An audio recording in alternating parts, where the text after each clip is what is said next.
мекунад.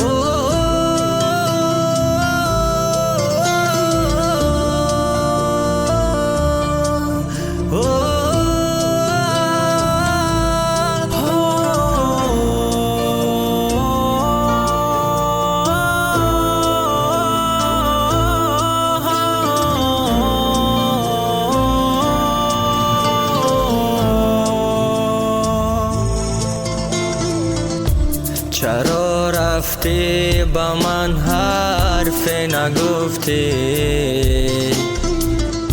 جدا گشتیم و از هم به وفا شدی میان درد و غم تنها ماندی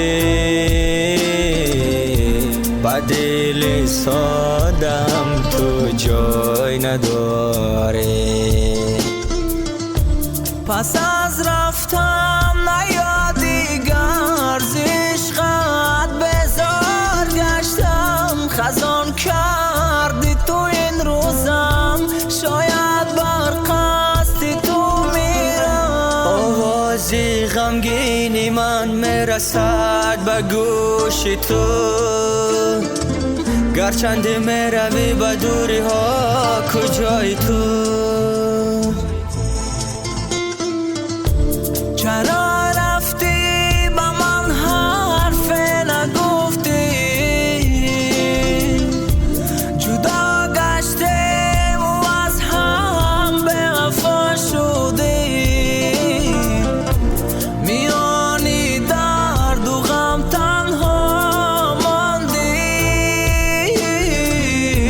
با دلی سادم تو جای نداری تو نصیب منی تو عزیز منی تو حیاتی رنگین زیبایم تو تنها آرزوی درینم رفتی و بر دل ارمان ماندی